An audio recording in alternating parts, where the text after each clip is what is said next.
जुलाई 2023 में Tiffany combs, जो American airlines से टेक्सास से ओरलैंडो ट्रैवल कर रही थी, सब कुछ साधारण चल रहा था। तभी अचानक से वह चिल्लाने लगी। उनकी आवाज में डर और घबराहट दोनों थे। जो आदमी पीछे है वो साधारण नहीं है, वो कुछ और ही है। Reason why I'm getting the off and everyone can either believe it or they cannot believe it.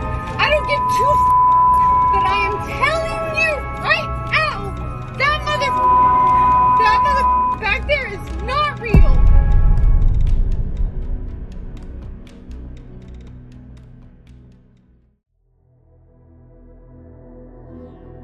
प्राचीन और आज के युग में रूप बदलने वालों को स्वीकार किया गया है।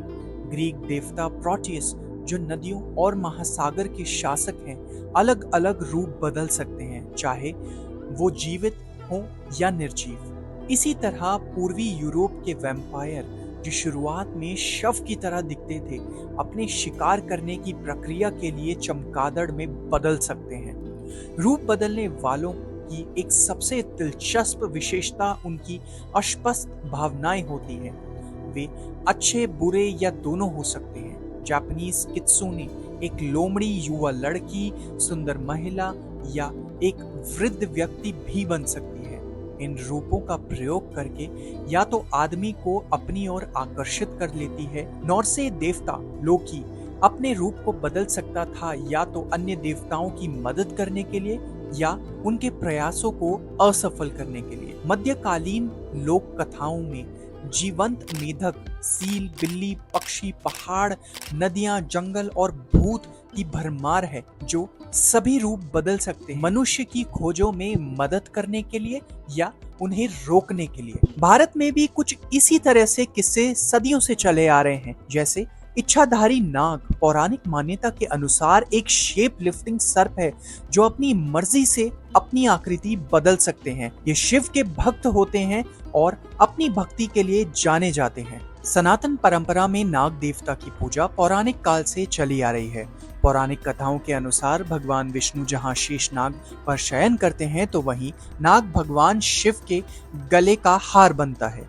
देवी देवताओं से जुड़े नाग देवता की पूजा का बहुत महत्व माना गया है। यही कारण है कि श्रावण मास के शुक्ल पक्ष की पंचमी को, जो कि नाग पंचमी के रूप में मनाई जाती है, उसमें नाग देवता के विभिन्न स्वरूपों और मंदिरों में दर्शन और पूजाओं का बहुत ज्यादा महत्व है। आइए इसे और विस्तार में जानते हैं। सबसे पहले ये जानते हैं नाग पंचमी क्यों मनाते हैं। नाग पंचमी मनाने के पीछे एक पौराणिक कथा है। महाभारत युद्ध के बाद पांडवों ने अभिमन्यु के पुत्र परीक्षित को राजा बनाने का फैसला किया और खुद स्वर्ग लोक की यात्रा पर चले गए। उसके बाद धरती पर कलयुग का आगमन हुआ। राजा परीक्षित की मौत नागदेव के डसने से हुई थी। उनके पुत्र जन्मेजय ने अपने पिता की मौत का बदला लेने के लिए एक यज्ञ किया, जिसमें सभी नाग जलने लगे। जब आस्तिक मुनि को ये बात पता चली तो उन्होंने तुरंत राजा जन्मेजय के पास जाकर ये यज्ञ को रुकवा दिया। उस दिन, जो श्रावण शुक्ल पक्ष की पंचमी थी, नागों की रक्षा हो गई। इसलिए नाग पंचमी का त्योहार मनाने की शुरुआत हुई।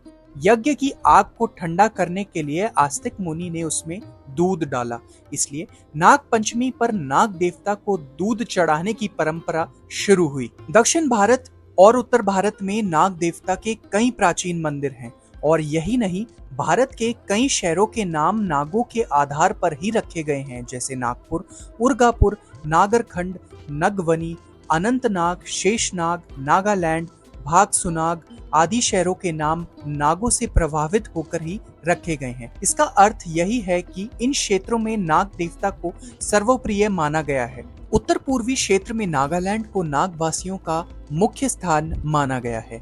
इसका उल्लेख महाभारत में भी किया गया है।